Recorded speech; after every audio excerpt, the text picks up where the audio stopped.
Hello students. Chandigarh career group के YouTube channel पर आपका स्वागत है। मेरा नाम है संदीप और आज अपने एफ कैट के क्रैश कोर्स को ही आगे कंटिन्यू करते हैं। हमारे 4 चैप्टर हो चुके हैं। टाइम एंड वर्क हो चुका है, टाइम एंड डिस्टेंस हो चुका है। उसके बाद हमने रेशो चैप्टर किया था और रेशो के बाद आपका नेक्स्ट चैप्टर आया था, परसेंटेज आया था। और आज अपने 5th चैप्टर अपना शुरू कर रहे हैं और चैप्टर का नाम है आपके पास प्रॉफिट एंड लॉस। तो हम प्रॉफिट और लॉस जो है उस टॉपिक को आज अपने स्टार्ट कर रहे हैं। वही 3 लेक्चर रहेंगे इसके। आज अपनी पहली क्लास है प्रॉफिट एंड लॉस की। और प्रॉफिट एंड लॉस चैप्टर के लिए आपको थोड़ा सा परसेंटेज का बेसिक कंसेप्ट पता होना चाहिए। वही आपका इस चैप्टर में काम आएगा।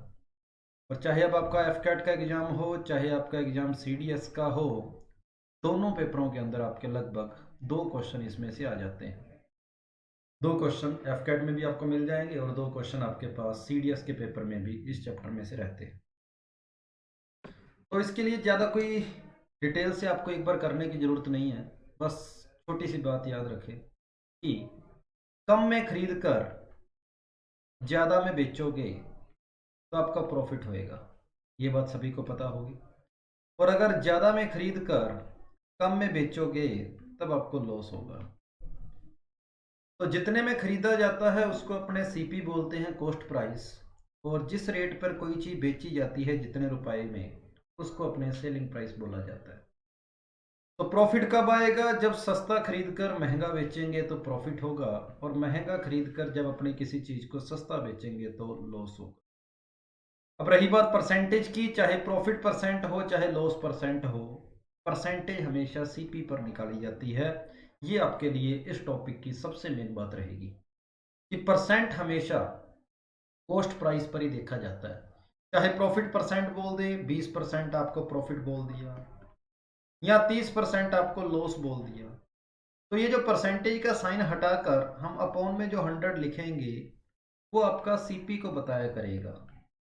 परसेंटेज का साइन हटाकर जो अपॉन में 100 लिखा होगा वो हमेशा सीपी को बताया करेगा। इसलिए आप बोलोगे कि हमेशा प्रॉफिट या लॉस हमेशा सीपी पर ही निकाले जाते हैं। प्रॉफिट परसेंट और लॉस परसेंट हमेशा सीपी पर देखे जाते हैं। बाकी इसको अपने डिटेल से क्वेश्चन के साथ देखेंगे और शुरू करते हैं अपने पहले क्वेश्चन के साथ। यही आपके पास बेसिक बात रहेगी इसके लिए। पहला क्वेश्चन आपके सामने है। The cost price of 20 articles is the same as selling price of x article. The cost price of 20 articles is the same as the selling price of x article. अगर कहता है 20% प्रॉफिट है तो x की value बताओ क्या होगी। अगर 20% प्रॉफिट है तो एक्स की वैल्यू आपको बतानी है क्या होगी। प्रॉफिट 20%, यहीं से अपने क्वेश्चन को देखेंगे। 20% प्रॉफिट का मतलब होता है कि सर 100 रुपए में किसी चीज को खरीदना और उसको 125 रुपए में बेचना।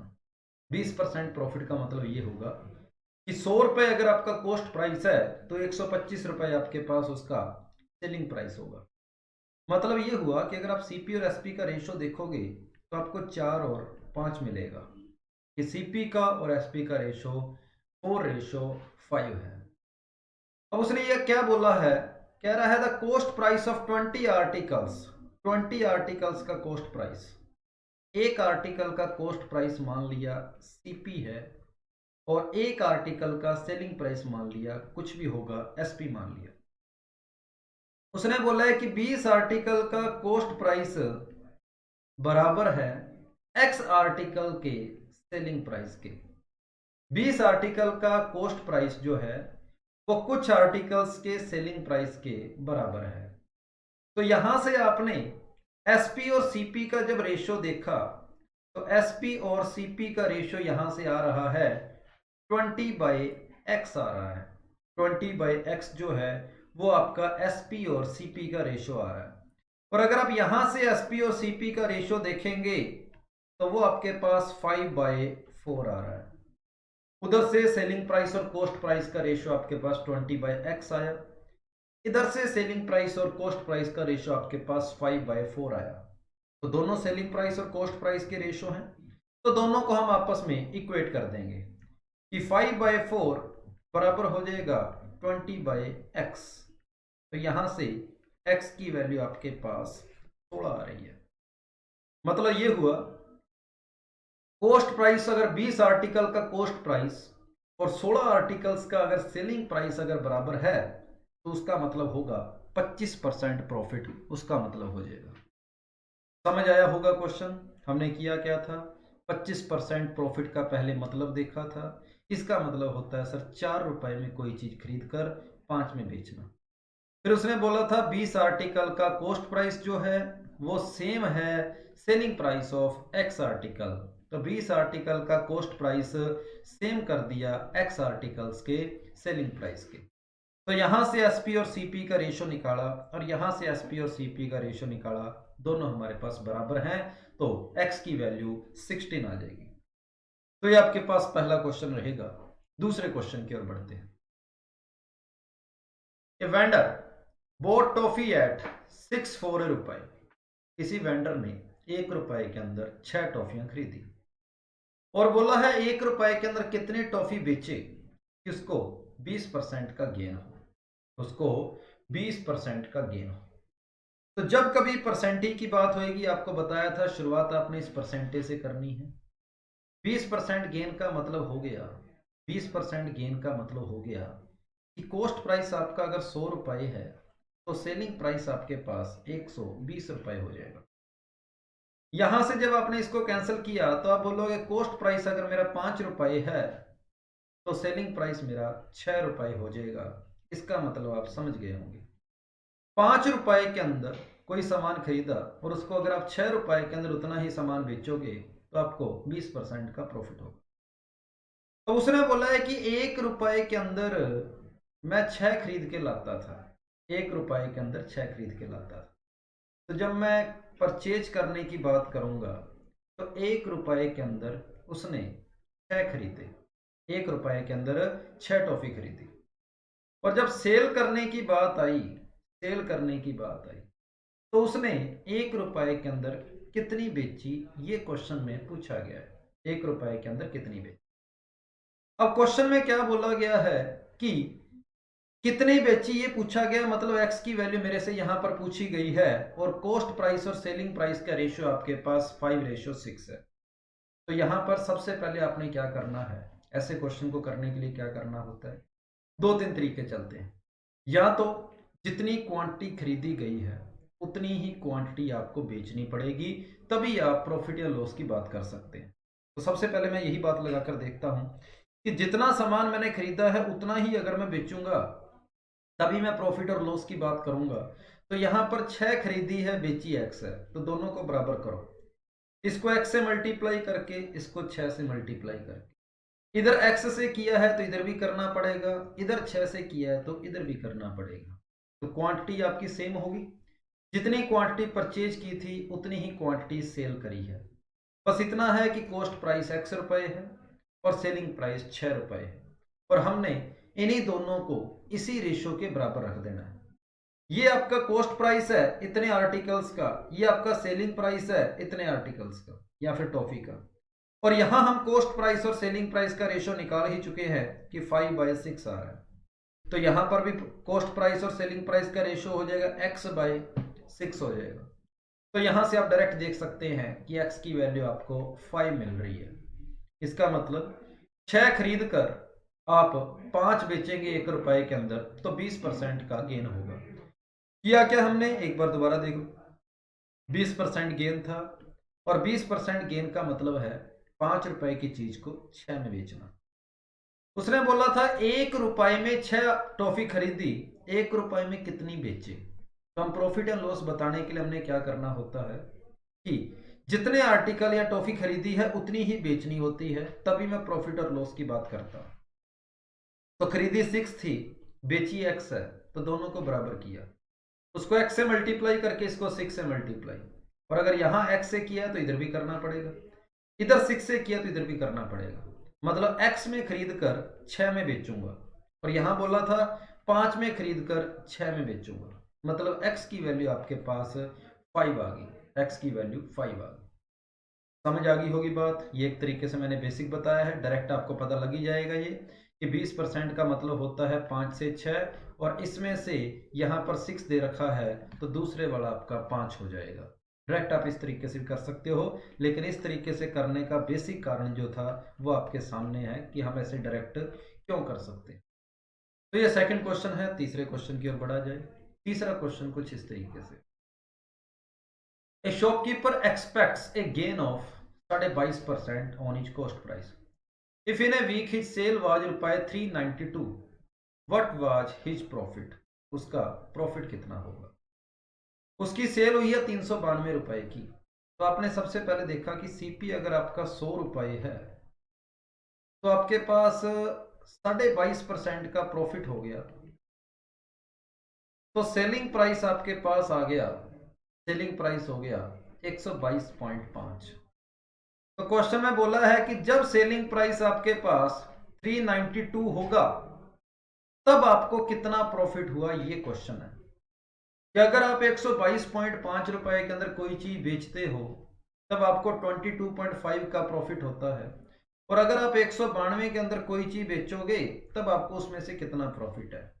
तो आप डायरेक्ट इनका रेशियो और इनका रेशियो बराबर रख देंगे, आंसर आ जाएगा 22/5 upon P is equal to 122.5 upon में 392। इसको सोल्व करेंगे और हमारे पास आंसर आ जाएगा। पॉइंट से पॉइंट को हटाया, 25 से काटेंगे 9 बार, 25 से काटेंगे 49 बार, इसको 7 से काटा 7 बार, इसको 7 से अपन अपने काटेंगे तो 76 आएगा। 7 से 76, 56 को काटा 8 बार, तो यहां से पी की वैल्यू आपके पास 72 रुपए आ रही है। मतलब ये जो 392 रुपए का टोटल उसने सामान बेचा है ना 392 में, उसके अंदर उसका 72 जो है वो उसका प्रॉफिट है, बाकी का 320 उसका कॉस्ट प्राइस हो जाएगा। तो आप डायरेक्ट भी कह सकते हो कि 122 रुपए में बेचने पर अगर 22.5 का प्रॉफिट होता है तो यूनिटी मेथड से आप कह सकते हो 392 रुपए में बेचने पर कितने का प्रॉफिट होगा। 122.5 में बेचने पर अगर 22.5 का प्रॉफिट होता है तो 392 में बेचने पर कितने का होगा। समझ आ गई होगी बात। चलो, तो ये क्वेश्चन नंबर आपका 3 था, और अब मैं चलता हूं क्वेश्चन नंबर 4 की ओर। The percentage profit earned by selling on article 4 रुपए 1920 is equal to percentage loss incurred by selling the same article for 1280. What price should he sold to make 25% profit? कहता है इतने रुपए में जब कोई सामान बेचता है तब उसको उतना ही प्रॉफिट होता है जितना इतने में बेचने पर लॉस होगा। तो आप डायरेक्ट इन दोनों की एवरेज ले लें, वो आपका कॉस्ट प्राइस का काम करेगा। 1920 और 1280, उन दोनों का सम करके बाय 2 कर दें, ये आपके पास डायरेक्ट सीपी आ जाएगा। तो ये हो जाएगा 1900 और 1300 जो कि 2200, ये आपके पास आ गया 1900 और 1300, सॉरी 3200। तो 3200 के अंदर 2 का डिवाइड करेंगे, 1600 आपके पास आंसर हो जाएगा कि 1600 रुपए कॉस्ट प्राइस है, सीपी है 1600 रुपए। अब ये हमने कैसे किया, इसको डायरेक्ट क्यों किया, उसने बोला है कि जितना प्रॉफिट होता है उतना ही लॉस होता है। मैंने एक बार सीपी एक्स मान लिया, तो 1920 में बेचने पर कितने का प्रॉफिट हुआ, 1920 माइनस एक्स, मैंने एसपी में से सीपी को माइनस कर दिया। 1280 में बेचने पर कितना लॉस हुआ, ये होगा x माइनस 1280। आप इस इक्वेशन को सोल्व करके कह सकते हैं कि x की वैल्यू ये क्यों आई। आप इसको सोल्व करके इसका कारण पता लगा सकते हैं। तो कॉस्ट प्राइस 1600 रुपए था।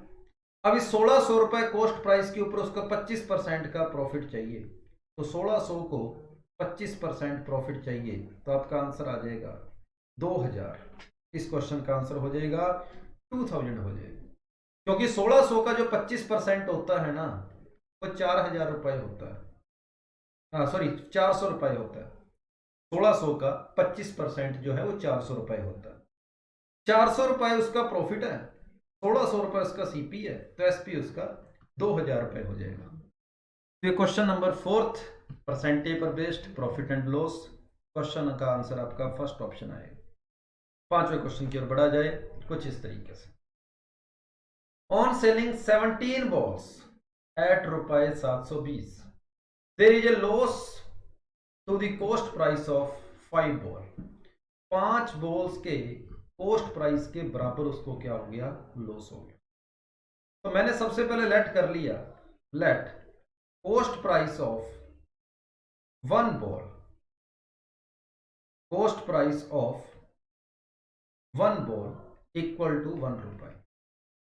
तो कॉस्ट प्राइस ऑफ, या फिर एक्स मान सकते हो, उसने कॉस्ट प्राइस पूछा है, let cost price of 1 ball is equal to, मैं एक्स मान लेता हूं, एक बॉल का कॉस्ट प्राइस एक्स था, तो cost price of 5 balls is equal to 5x हो जाएगा, और 5x के बराबर उस बंदे को लॉस हुआ है, इतने रुपए का उसको लॉस हुआ था, ये 5x का उसको लॉस हुआ है।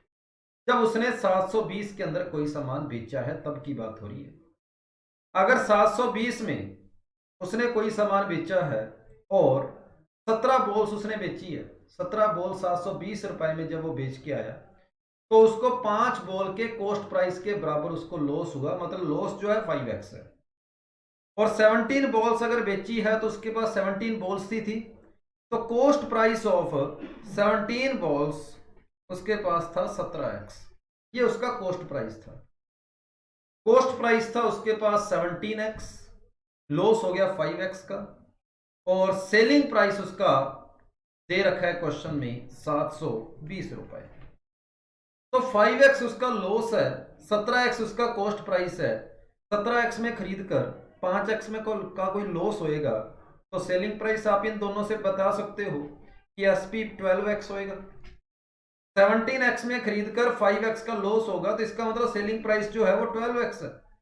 तो यही सेलिंग प्राइस बराबर कर देंगे कि 720 रुपए जो है वो 12x के बराबर है, और x की वैल्यू आपके पास 60 आ रही है। तो इस क्वेश्चन का आंसर जो हो जाएगा डी ऑप्शन हो जाएगा, 60 रुपए। तो यहां जो सबसे पहले जिसके बराबर बोला था कॉस्ट प्राइस ऑफ 5 balls, तो मैंने एक बॉल का कॉस्ट प्राइस x मान लिया, 5 बॉल का कॉस्ट प्राइस 5x हो गया, 17 बॉल का कॉस्ट प्राइस 17x हो गया। तो ये कॉस्ट प्राइस है, ये लॉस है, कॉस्ट प्राइस में से लॉस को माइनस करेंगे तो सेलिंग प्राइस आ जाएगा, जो कि सेलिंग प्राइस उसने क्वेश्चन में 720 दिया था। तो यहां से x की वैल्यू आपके पास 60 आ रही है। 6 क्वेश्चन की ओर चलते हैं। If cost price is 25% of the selling price, cost price जो है ना वो सेलिंग प्राइस का 25% है, मतलब सेलिंग प्राइस अगर 100 है ना तो कॉस्ट प्राइस 25 है। कॉस्ट प्राइस जो है वो सेलिंग प्राइस का 25% है, मतलब 1/4 है। तो 1 रुपए में खरीद कर 1 रुपए उसका कॉस्ट प्राइस है, 4 रुपए उसका सेलिंग प्राइस है। किसी चीज को 1 रुपए में खरीद कर 4 में बेचोगे, 1 रुपए में खरीद कर 4 रुपए में बेच रहे हो, तो क्या 3 रुपए का प्रॉफिट हो गया? 3 रुपए का प्रॉफिट हो गया। और 1 रुपए के ऊपर अगर 3 रुपए का प्रॉफिट है तो 100 रुपए के ऊपर 300% प्रॉफिट हो जाएगा, क्योंकि profit percent is equal to होता है प्रॉफिट अपॉन सीपी इंटू 100। यहां प्रॉफिट आपका 3 रुपए का है, सीपी आपका 1 रुपया है, और इंटू 100, तो आपको आंसर मिल जाएगा यहां पर 300%। इस क्वेश्चन का आंसर हो जाएगा। 1 रुपए में खरीद कर अगर 4 रुपए में बेचोगे तो 3 रुपए का प्रॉफिट हुआ। ये 1 रुपए के ऊपर 3 रुपए का प्रॉफिट है, तो 100 रुपए के ऊपर कितने का हो जाएगा? 300 रुपए का प्रॉफिट हो जाएगा। ये क्वेश्चन नंबर 6 है। क्वेश्चन नंबर 7 की ओर चलते हैं। कहता है person incurred a loss of 5% by selling a watch इतने में। 5% लॉस का मतलब 100 रुपए की चीज को वो 95 में बेचे। कहता है वो किसको कितने में बेचे कि उसको 5% का प्रॉफिट हो, मतलब 100 रुपए की चीज को अगर वो 105 में बेचता तब उसको प्रॉफिट होना था 5% का। तो इसी 95 यूनिट की वैल्यू क्वेश्चन के अंदर 1140 दे रखी है, और इसी 105 यूनिट की वैल्यू क्वेश्चन के अंदर पूछी गई है कि 95 यूनिट जो है वो 1140 के बराबर है, और 105 यूनिट किसके बराबर होगी?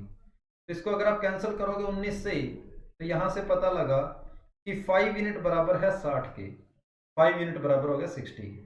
5 यूनिट को क्या करें कि 105 बन जाए, तो 21 से मैंने दोनों साइड मल्टीप्लाई कर दिया कि 105 यूनिट जो है वो 60 इंटू 21 मतलब 1260 रुपए के बराबर है।